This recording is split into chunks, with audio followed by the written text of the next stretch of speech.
저희가 사도행전을 계속 공부하고 있는데요. 오늘 설교가 사도행전 82번째, 82번째 설교인 거예요. 그러니까 1년하고도 반이 훌쩍 넘게 우리가 사도행전을 공부하고 있습니다. 시간이 많이 지나서 사도행전 앞의 내용이 가물가물하실 수도 있어요. 설교 영상 다 있으니까 처음부터 쭉 들어보셔도 참 좋겠습니다. 그리고 사도행전의 전체 흐름, 하나님께서 사도행전을 통해서 우리에게 과연 무엇을 말씀하고 싶으셨는지를 전체의 그림을 한번 그려보셔도 좋을 것 같습니다.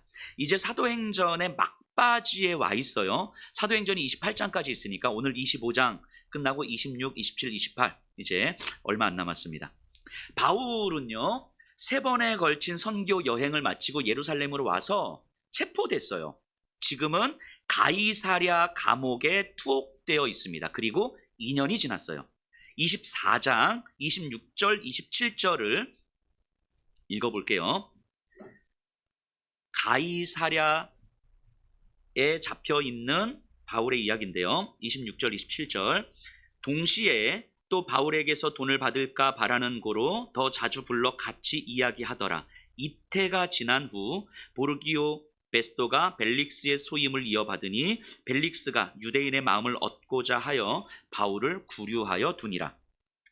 바울을 가이사랴에서 투옥시킨 총독은 벨릭스였어요. 벨릭스는 바울에게 돈이라도 좀 받을까 해서 감옥에 투옥되어 있는 바울을 좀 부르기도 하고 이야기를 듣기도 했는데, 시간이 지나 보니까 알았던 거죠. 바울에게서 나올 게 없구나. 얘한테 돈을 받을 수 있는 가능성이 없겠구나. 그러자 아마 관심을 껐을 거예요. 그런데 바울을 풀어줄 수는 없으니 구금해 놓고 그렇게 2년이라는 시간이 흐른 거예요. 아마 잊혀진 존재처럼 되지 않았을까 싶은데요. 그리고 새로운 총독으로 베스도가 임명되어 부임합니다. 이때 로마의 황제가 네로 황제인데요. 네로 황제가 이 가이사랴 총독으로 베스도를 임명한 거예요. 이 상황에서 25장이 시작이 돼요. 우리 25장 1절에서 3절까지 제가 한번 읽어볼게요. 베스도가 부임한 지 3일 후에 가이사랴에서 예루살렘으로 올라가니 대제사장들과 유대인 중 높은 사람들이 바울을 고소할세 베스도의 호의로 바울을 예루살렘으로 옮기기를 청하니 이는 길에 매복하였다가 그를 죽이고자 함이더라. 총독이 부임하면 자신이 통치해야 될 지역들을 다녀보게 되거든요. 그 지역의 지도자들과 만나게 되는데 베스도 총독이 부임하자마자 예루살렘으로 가요. 예루살렘 종교 지도자들을 만납니다. 그 자리에서 예루살렘 지도자들이 바울 이야기를 꺼내요. 바울은 지금 가이사랴 감옥에 잡혀 있는 거예요. 가이사랴와 예루살렘까지는 한 100km 정도 거리에 있고요. 이렇게 이야기합니다. 바울이라는 사람이 가이사랴 감옥에 잡혀 있는데 당신에게는 그렇게 중요한 인물은 아닐 겁니다. 우리에게 보내주시면, 예루살렘으로 보내주시면 우리가 사내들인 공회에서 재판을 하겠습니다. 요청을 해요. 이 요청을 하는 이유는 이 3절에 나와 있는 것처럼 매복했다가 바울을 죽이려고 하는 거죠.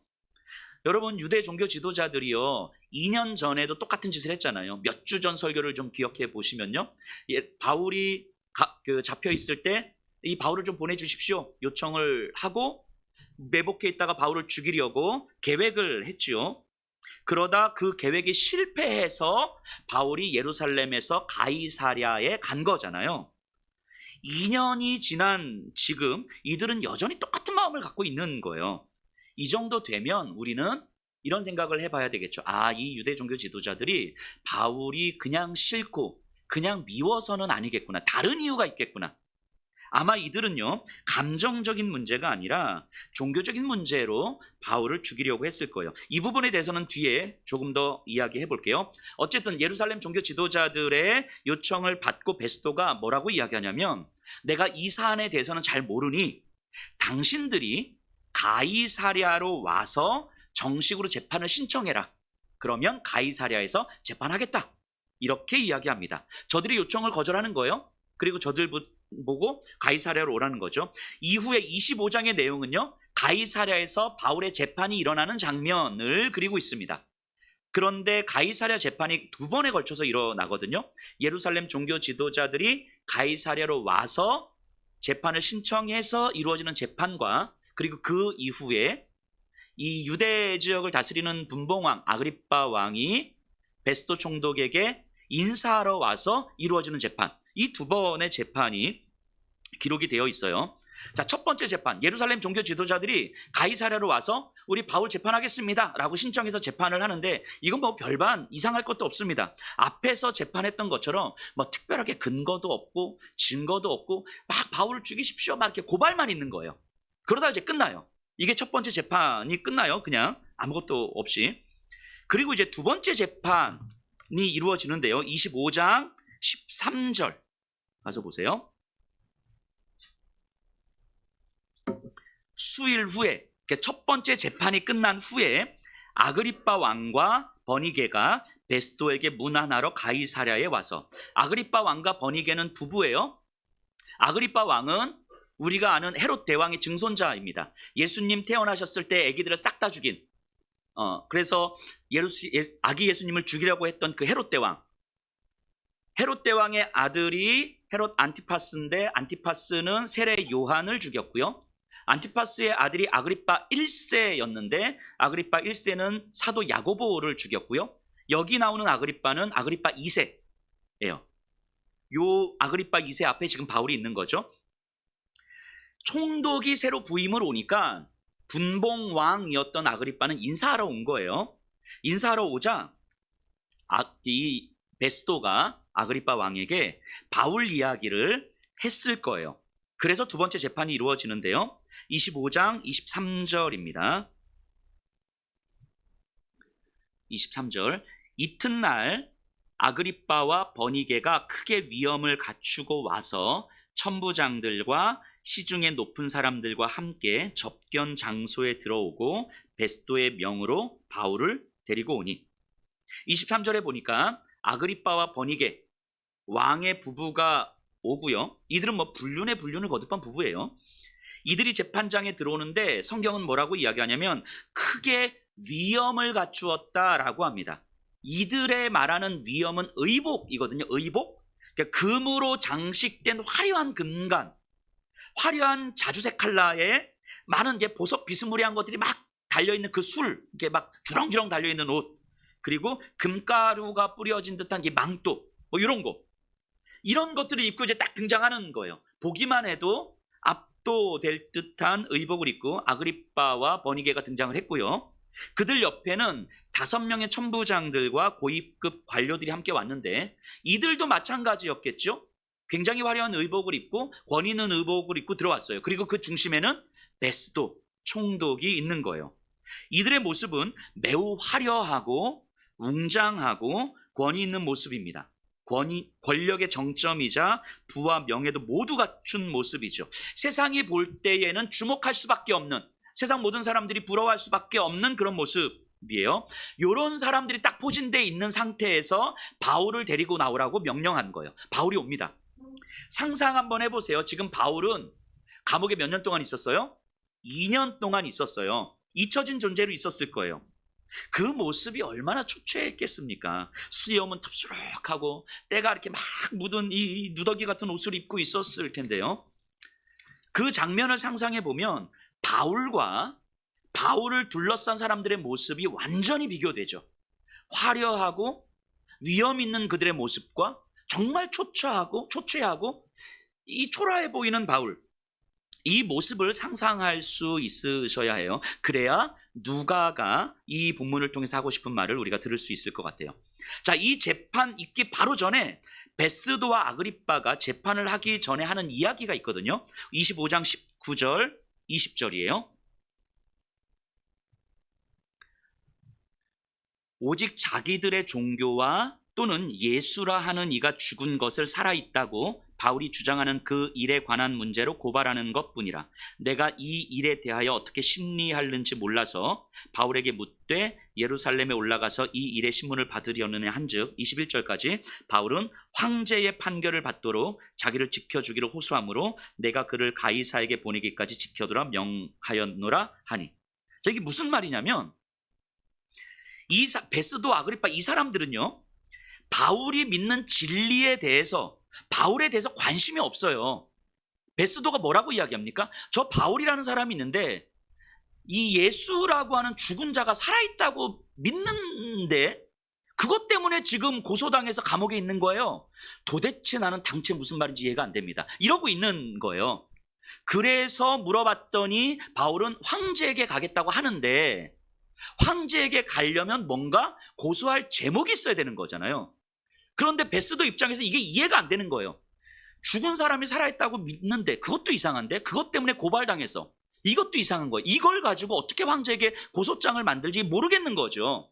그래서 아그리빠 왕에게 물어보는 거예요. 이런 상황인데 어떻게 하면 좋을까요? 했더니 아그리빠 왕이 그럼 내가 한번 볼까요? 왜냐하면 아그리빠 왕은 유대 민족을 다스리는 분봉 왕이니까. 자, 지금 이게 무슨 의미냐면 이 재판은요, 지금 아그리빠 왕 앞에 있는 재판은 시시비비를 가리는 재판이 아니라는 거예요. 황제에게 상소해야 되는데 상소할 내용이 뭔지를 알아야 되니까 그거 알아보겠다는 거예요. 그러니까 바울을 향한 진실규명 이런 거 아니에요. 이 재판은 권력자들에게 바울은 관심의 대상이 아닌 거예요. 어떻게든 빨리 처리해야 될 대상인 거죠. 그냥 귀찮은 존재인 거예요. 빨리빨리 처리해서 왕 앞에 황제에게 보냈으면 좋겠는데 이 모르겠습니다. 어떻게 할까? 이런 거예요. 여러분, 이 상황에 놓여진 바울을 생각해 볼 수 있어야 돼요. 우리가 볼 때야 바울은 뭐 선교여행 다녀오고 복음을 위해서 죽음도 불사하고 막 이런 모습 같지만 실제로 본문 안에 있는 바울을 생각해 보세요. 누구도 주목하지 않는 초라한 모습입니다. 세상에서 귀찮은 존재로 취급받고 있는 바울이에요. 그래서 빨리 처리해야 되는 그냥 그런 대상. 이게 지금 이 본문 안에 있는 바울이에요. 근데 이 바울의 모습이 어쩌면 이 시대를 살아가는 우리들의 모습이지도 않을까 하는 생각도 한편 해봅니다. 본문 속에서 누가의 초점을 조금 더 구체적으로 찾아보면요, 23절에서 그들이 크게 위엄을 갖추었다고 하잖아요. 이게 위엄이라는 단어, 권력과 명예와 부와 화려함을 모두 갖추고 있는 모습을 위엄이라는 단어를 쓰는데, 누가가요 이 위엄이라는 표현을 할 때 헬라어, 이 성경의 원래 언어로 뭐라고 표현하고 있냐면 판타시아스, 즉 판타지라고 표현하고 있는 거예요. 판타지, 환상이라고 표현하고 있는 거죠. 굉장히 놀라셔야 되는데 이런 장면은 여러분, 누가가 무엇을 말하고 싶었는지 감이 잡히시나요? 아그리빠 왕과 버니게, 베스도, 그 외 많은 권력자들이 보여주는 위엄, 화려함, 권력, 부, 이런 것들, 세상이 주목하는 그 모습, 모든 사람들이 부러워하고 따를만하고 그것 때문에 바울을 초라하게 보고 바울을 귀찮게 여기고 바울을 하찮게 여기고 바울을 실패자라고 만드는 세상의 그 위엄이 환상이라고 이야기하는 거예요. 누가는 저들에게는 실제인 것 같지만 누가는 그들의 모습을 환상이라고 이야기하는 거예요. 반면에 그들 앞에 있는 바울은 너무 초췌하고 세상은 전혀 주목하지 않는 초라한 모습이죠. 세상이 귀찮아하는 모습이잖아요. 하지만 바울이 진짜라고 말하고 싶은 거예요. 이게 누가가 이 본문을 통해서 말하고 싶었던 거죠. 조금만 더 생각을 해볼까요? 바울이 감옥에서 지냈던 이 2년을 한번 생각해 보세요. 2년, 어감이 좀 이상하지만 좀 감안하고 들으세요. 2년. 여러분, 바울이 지나온 이 2년은요 기결수도 아니었어요. 뭔가 형이 확정돼서 집행되는 것도 아니었어요. 확정돼서 집행됐으면 순교자라는 명예라도 얻었을 텐데요, 기결수도 아니었고요, 자유인도 아닌 애매한 상태였어요. 우리 지난 바울의 선교 여행을 한번 생각해 보세요. 마게도냐와 아가야에서의 2년은요 5, 6개, 5개, 6개 교회를 세웠던 시간이었고 교회의 기초를 닦았던 시간이었고 많은 그리스도인들을 세웠던 시간이었어요. 아시아 에베소에서의 2년은요 교회를 세우고 교회의 신학적 기초를 닦았고 많은 제자들을 양성했던 시간이었습니다. 만일 바울이 지난 이 2년을 감옥이 아니라 다른 지역에서 보냈더라면요 최소한 5개 이상의 교회는 세우지 않았겠습니까? 수많은 제자들을 가르치고 수많은 제자들을 교회에 포진시켜 넣지 않았겠습니까? 그러기에 충분한 시간 아니었겠습니까? 그런데 그 2년 동안 감옥에 있었어요. 그렇다고 복음으로 인해 순교를 해야 되는 선명한 상황도 아니었어요. 애매모호하고 또 앞으로 어떻게 될지도 모르는 불확실한 미래 앞에 놓여져 있었던 거죠. 바울은 순교도 아니고 그렇다고 능력을 발휘해서 업적을 남기는 것도 아닌 누구도 기억하지 않는 그런 삶, 어쩌면 아무 의미 없어 보이는 2년을 보내고 있는 거죠. 그 2년 동안에 로마는 점점 더 강성해져 갔고요. 권력자들은 점점 더 화려해져 갔어요. 그리고 바울은 점점 더 잊혀져 가고 있는 거죠. 당시 세상은요, 바울과 예수의 부활을 하찮은 것으로 취급하고 있었다는 거죠.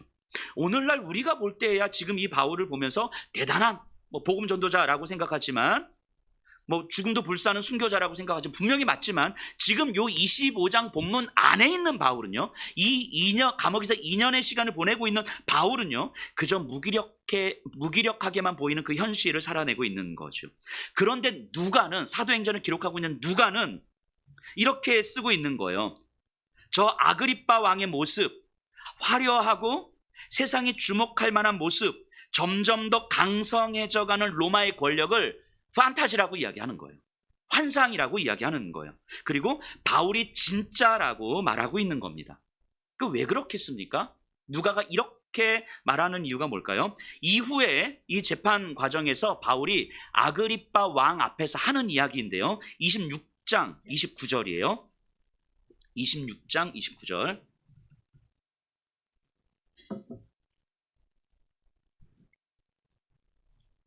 바울이 이르되 말이 적으나 많으나 당신뿐만 아니라 오늘 내 말을 듣는 모든 사람도 다 이렇게 결박된 것 외에는 나와 같이 되기를 하나님께 원하나이다.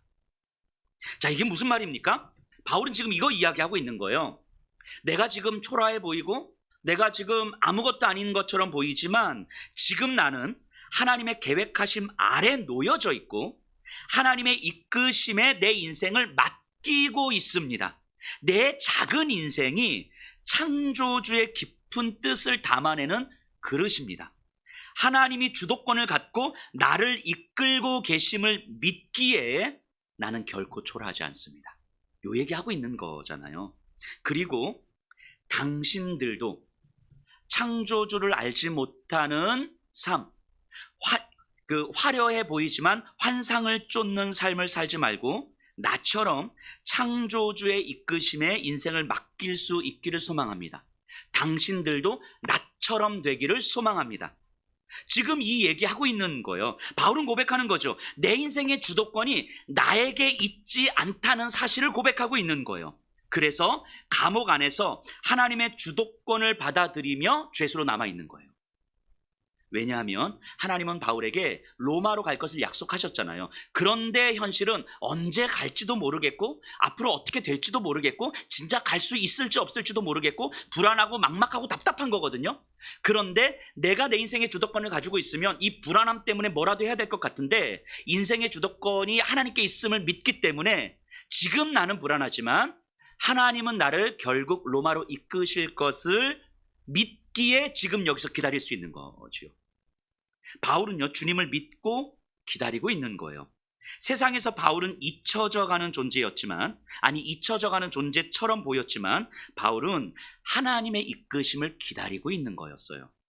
초라한 실패자가 아니라 누구보다도 적극적인 삶을 살고 있었던 거죠. 이게 누가가 말하고 싶었던 거예요. 여러분 생각해 보세요. 우리가 사는 세상은요, 잊혀지지 않기 위해서 살아가잖아요. 사람들로부터 잊혀지지 않기 위해서, 사람들로부터 내가 없는 존재처럼 투명인가 취급받지 않기 위해서 살아가잖아요. 그래서 무언가를 가져야만 하는 삶을 살게 됩니다. 그래서 내 인생의 주도권을 내가 쥐고 살게 되는 거예요. 아무것도 못하는 불안과 답답함 속에 있으면 못 견디는 거죠. 뭐라도 해야 될 것 같은 거죠. 내 힘을 키우고 내 능력을 키워야 세상에서 무언가라도 할 수 있다고 믿기 때문이에요. 그것이 안전하고 그것이 만족스러운 삶이라고 세상은 우리에게 이야기하는 거잖아요. 누가는 그 삶을 판타시아스라고 이야기하는 거예요. 환상이라고 이야기하는 거예요.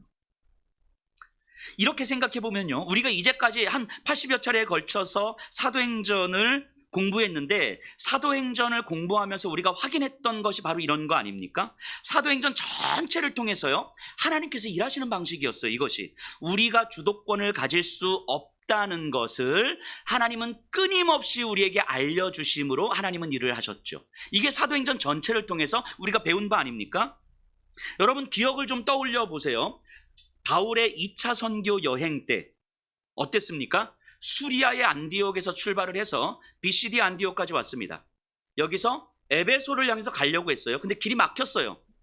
못 가고 계획이 틀어지고 북쪽으로 올라가다가 다시 비두니아 쪽으로 가려고 했는데 이것도 막혔어요. 계획이 틀어져서 몰려서 어쩔 수 없이 갔던 곳이 어디였습니까? 드로아였어요. 드로아는 땅끝 마을이죠.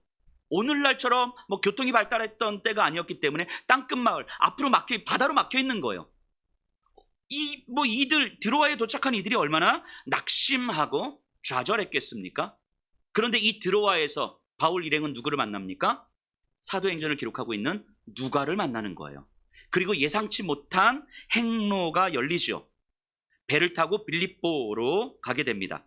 처음 가보는 땅이었고요. 문화도 낯설고 모든 것이 이질적이었던 빌립보였는데 알고 보니까 누가가 빌립보 출신이었던 거예요. 누가로 인해서 빌립보 사역이 이루어졌죠. 정말 기가 막힌 장면 아니었습니까? 우리가 다 살펴봤던 내용들이었는데요. 이후로는 어땠습니까? 데살로니가 베레아에서 쫓겨나서 급하게 아덴으로, 고린도로 도망쳤잖아요. 그리고 도망친 그곳에서 새로운 교회들이 세워졌어요. 가는 곳마다 길이 막히고 가는 곳마다 반대 세력에 부딪히고 그래서 막다른 길로도 가고 쫓겨 도망치기도 하고 그렇게 실패와 좌절과 절망의 여정이었어요. 바울이 갔던 선교 여행은. 그런데 그렇게 쫓겨서 갔던 곳마다 놀라울 정도로 교회가 세워지고 믿음의 사람들이 세워지더라는 거예요. 바울은 깨달은 거죠. 아니, 사도행전을 읽는 성도들은 깨달은 거죠. 하나님은 우리가 우리 인생의 주도권을 가지려는 그 어떤 시도도 포기하게 하시는구나. 우리가 계획하고 우리의 열심과 우리의 능력과 우리의 힘으로 우리 인생의 주도권을 가지고 우리가 살아가려고 하는 그 어떤 시도도 하나님은 포기하게 하시는구나. 그리고 하나님 자신이 우리 인생의 주도권을 갖고 있음을 믿으라고 말씀하시는구나. 내가 내 인생의 주도권을 내려놓으면 불안하고 답답하고 두려워서 어쩔 줄 모를 것 같지만 우리가 염려하고 근심하는 그것들 일어나지 않을 수도 있다는 것을 하나님은 말씀해 주시는 거 아니겠습니까? 그리고 그것이 진짜라고 이야기하는 거예요.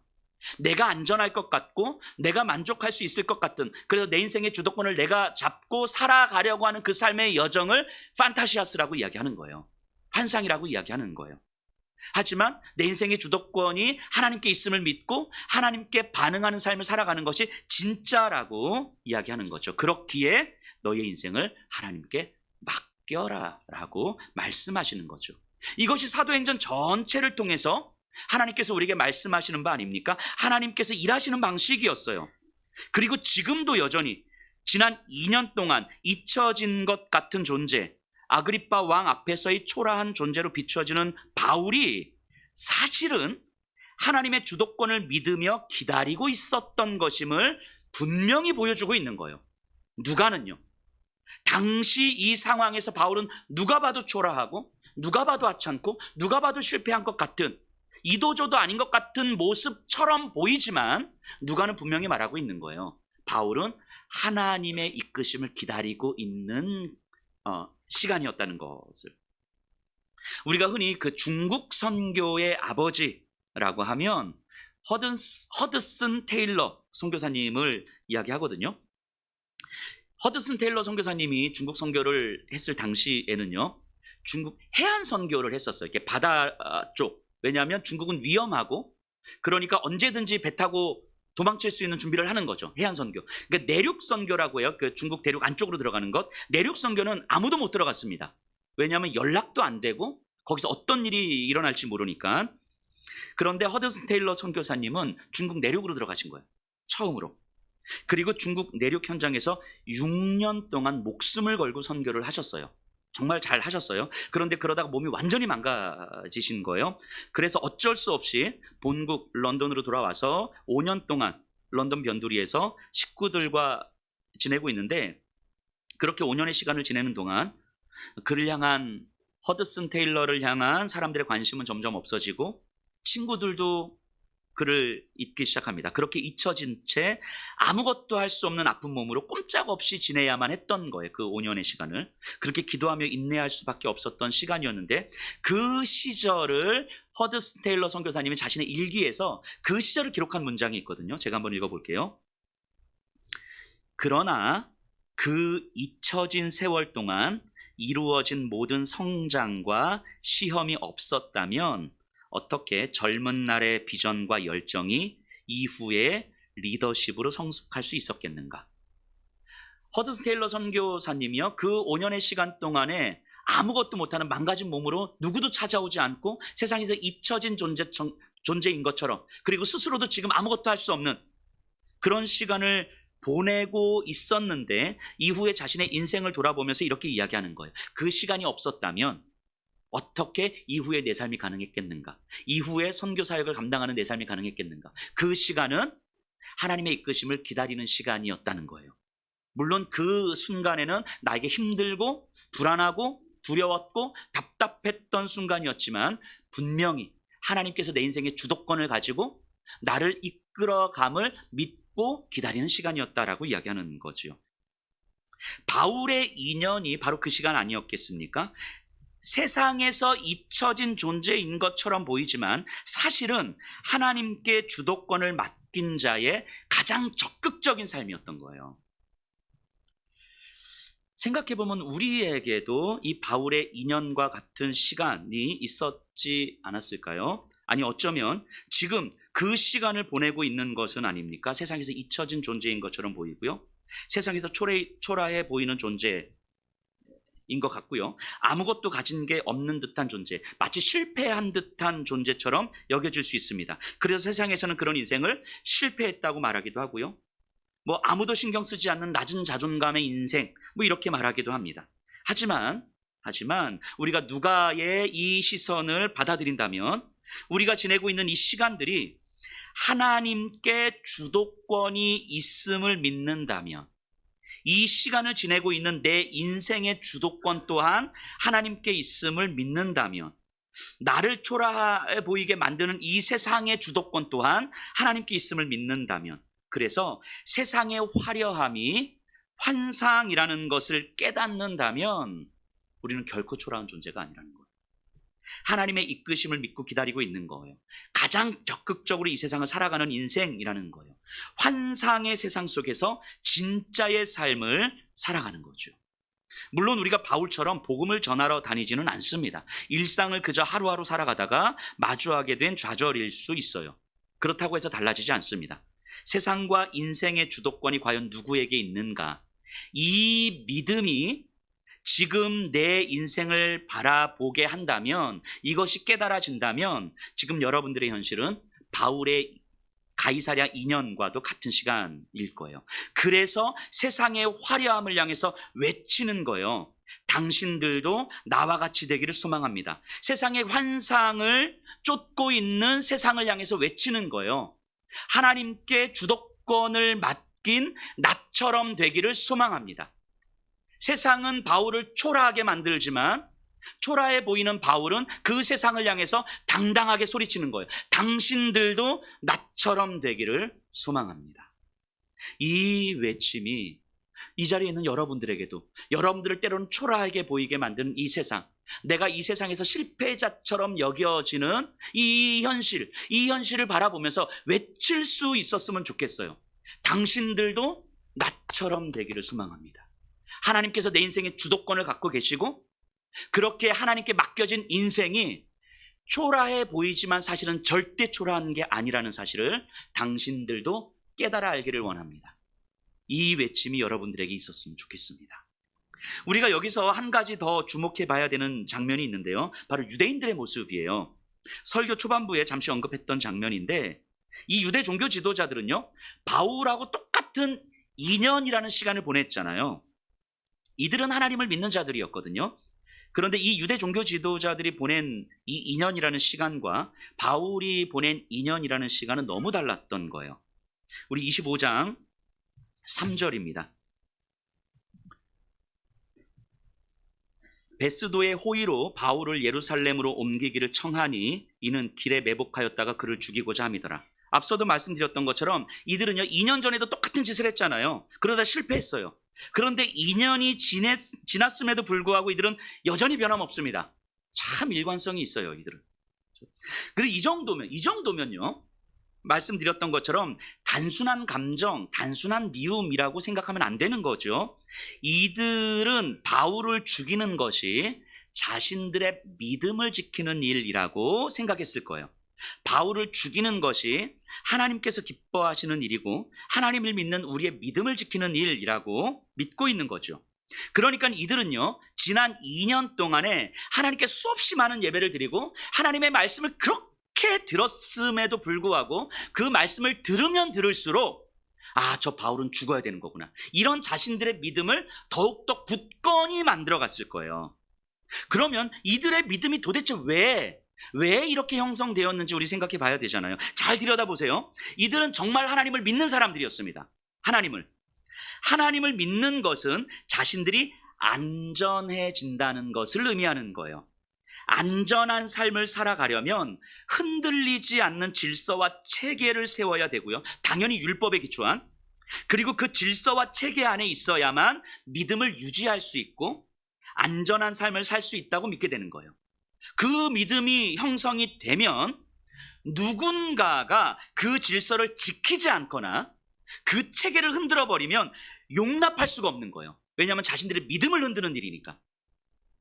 그런데 바울이라는 사람이 나타나서 유대 종교 지도자들이 오랫동안 세워놨던 그 종교적 질서를 흔들고 있는 거예요. 그 체계를 흔들고 있는 거예요. 이는 단지 바울에 대한 미움이 아니에요. 자신들의 믿음을 지키는 일인 거예요. 바울 때문에 우리들의 믿음이 흔들리고 있는 거거든요. 자신들의 안전을 지키는 일인 거죠. 그러니까 2년이 지나도, 아니 5년이 지나고 10년이 지나도 이들은 여전히 바울을 죽였어야 됐을 거예요. 이들의 모습을 잘 들여다보셔야 됩니다.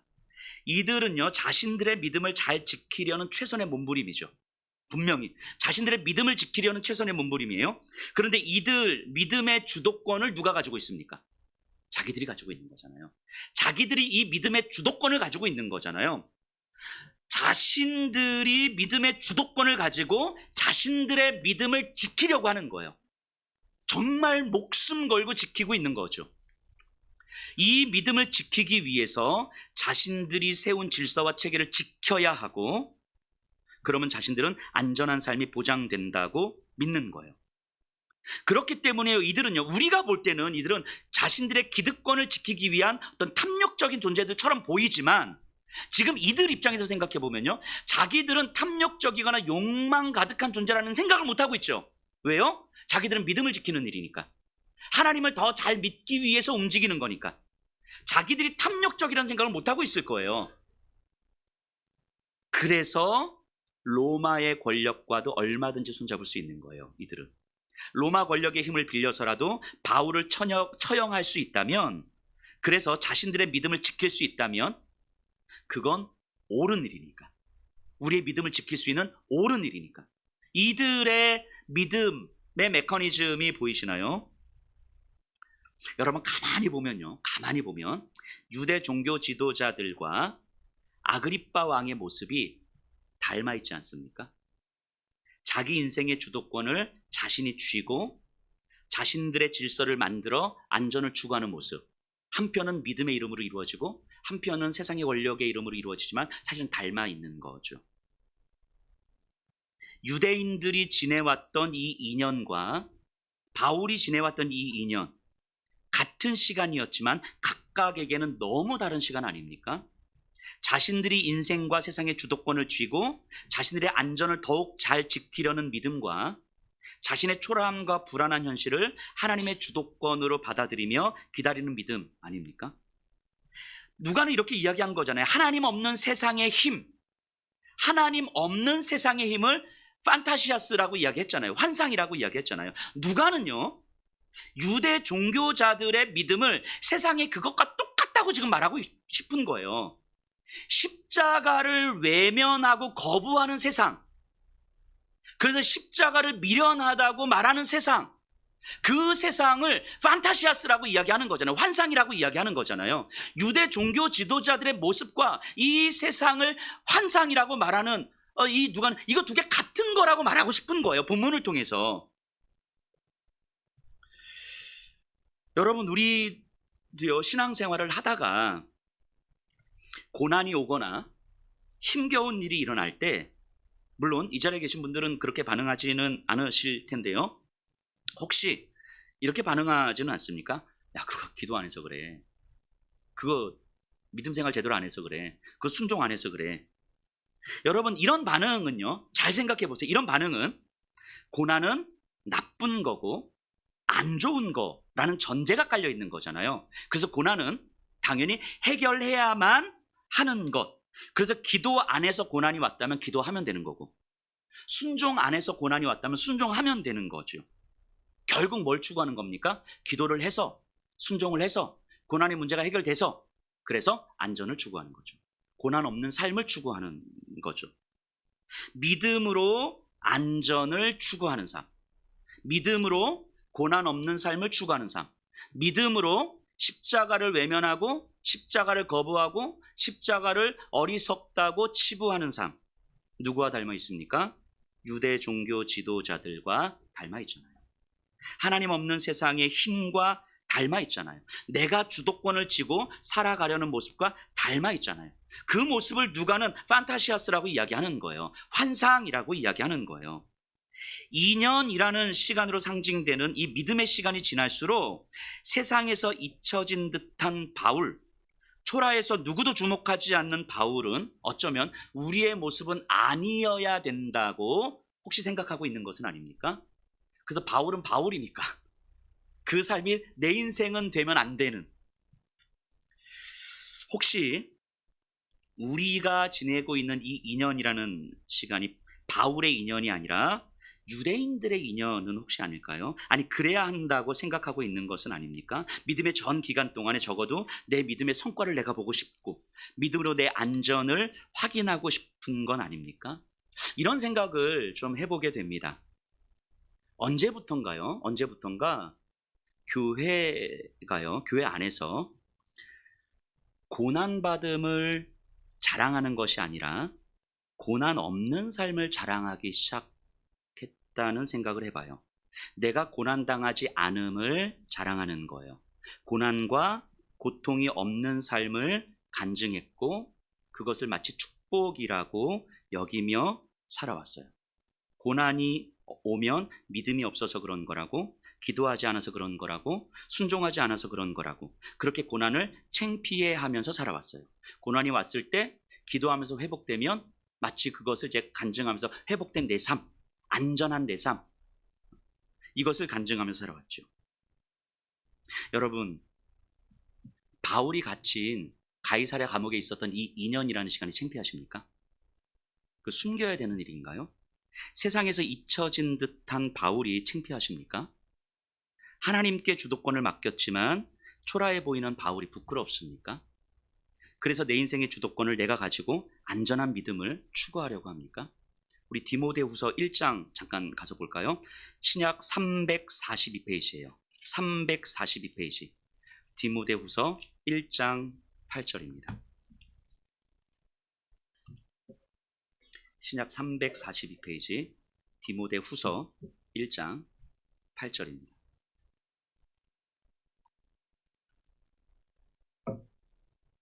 제가 읽어보겠습니다. 그러므로 너는 내가 우리 주를 증언함과 또는 주를 위하여 갇힌 자 된 나를 부끄러워하지 말고 오직 하나님의 능력을 따라 복음과 함께 고난을 받으라. 다시 한번 읽어볼게요. 그러므로 너는 내가 우리 주를 증언함과 또는 주를 위하여 갇힌 자 된 나를 부끄러워하지 말고 오직 하나님의 능력을 따라 복음과 함께 고난을 받으라. 여러분, 바울의 고난이 부끄럽습니까? 우리의 고난은 숨겨야 되고 창피한 일인 것입니까? 그래서 해결해야만 하는 것입니까? 기도해서 순종해서 고난의 문제를 해결해야만, 우리는 사람들 앞에서 간증을 할 수 있는 것입니까? 여러분, 믿음은요, 안전을 추구하는 게 아니에요. 인생의 주도권이 하나님께 있음을 받아들이는 거예요. 그래서 지금 나에게 주어진 삶의 현장을 하나님의 이끄심으로 받아들이는 거예요. 그것이 바울의 가이사랴 감옥에서의 인연입니다. 그게 예수님의 십자가잖아요. 예수님의 십자가. 내 인생의 주도권이 하나님께 있기 때문에 가장 처절한 절망의 자리, 가장 처절한 수치스러움의 자리, 거기서도 하나님께서 나를 이끄신다는 사실로 받아들이는 거예요. 그래서 그 자리로 가는 거잖아요. 창피한 게 아니었다고. 십자가를 창피하다고 이야기하고, 십자가를 어리석다고 이야기하고, 그래서 십자가를 외면하는 삶을 누가는 판타시아스 이렇게 이야기하는 거예요. 환상이라고 이야기하는 거예요. 그 십자가의 자리에서, 그래서 내가 인생의 주도권을 가지고 있을 때는 아무것도 할 수 없었던 그 십자가의 자리에서 오직 하나님께서 인생의 주도권을 쥐고 계셨을 때 어떤 일이 일어났어요? 부활이 일어난 거예요. 부활이. 이 부활은요, 우리가 인생의 주도권을 가지고 애써서 경험할 수 있는 차원의 일이 아닌 거예요. 오직 하나님만이 주도권을 갖고 계시고, 그래서 하나님께만 맡겨진 인생. 그래서 때로는 초라해 보이고, 때로는 하찮아 보이고, 때로는 실패한 듯 보이고, 때로는 잊혀진 듯한 보였던 그 인생 안에서 오직 하나님만이 이루셨던 그 일, 그게 부활이에요. 그 부활을 우리는 믿는 사람들 아닙니까? 여러분들이요, 지금 현재의 삶에서 도망가고 싶지만 도망갈 수 없는 자리가 있잖아요. 누구의 남편이요 아내의 자리, 누구의 부모요 자녀의 자리, 누군가의 이웃이요 동료인 자리, 너무너무 도망가고 싶게 만드는 그런 자리 있으시잖아요. 거기서 내가 조금 더 안전하고 싶기 때문에 내 인생의 주도권을 내가 가지고 내가 할 수 있는 힘과 능력을 사용해서 몸부림치다가 내가 원하는 대로 도망가든가, 아니면 누군가를 짓누르든가, 아니면 내가 지쳐 쓰러지든가, 이렇게 되는 거 아닙니까? 그런데 바로 그 자리, 여러분들이 도망가고 싶은 그 자리가 가이사랴 감옥에서 지낸 바울의 인연인 거예요. 인생의 주도권이 나에게 있지 않음을 확인하는 시간인 거예요. 하나님께 맡긴 인생, 그래서 도망가지 않으면서 하나님의 이끄심을 기다리는 시간, 그건요, 실패자의 삶이 아니라 가장 적극적인 삶인 거예요. 그게 십자가의 자리인 거죠. 판타시아스, 환상이 아니라 진짜의 삶을 사는 거예요. 그래서 고난도 자랑할 수 있는 거예요. 여러분, 이렇게 본문을 이렇게 생각해 보면요, 기억이 나실지 모르겠지만 사도행전이 시작될 때도 이와 똑같은 메시지로 시작했어요. 사도행전이 시작될 때, 사도행전 1장에서 예수님께서, 부활하신 예수님께서 제자들에게 뭐라고 말씀하십니까? 너희들은 예루살렘을 떠나지 말고 여기서 기다려라. 아버지의 약속하신 것을 기다려라. 예루살렘을 떠나지 말라고 말씀하시는 거예요. 제자들에게 예루살렘이 어떤 곳입니까? 실패의 자리잖아요. 절망의 자리잖아요. 좌절의 자리잖아요. 자신의 모든 것을 걸고 따랐던 선생님이 예루살렘에서 죽었잖아요. 그리고 자기들의 손과 발로 예수를 부인하고 저주하고 자기 선생님을 욕하고 도망갔던 자리잖아요. 수치스러움의 자리, 실패의 자리, 절망의 자리, 그 자리가 예루살렘이잖아요. 그러면 예수님은 제자들에게 예루살렘이 아닌 저 갈릴리에 가서 우리 다시 한번 시작해보자, 뭐 이렇게 이야기하는 게 맞을 것 같은데, 예수님 말씀하시잖아요. 예루살렘을 떠나지 말고. 그렇게 기다립니다. 하루가 지나고 이틀이 지나고 3일이 지나도 아무 일도 일어나지 않아요.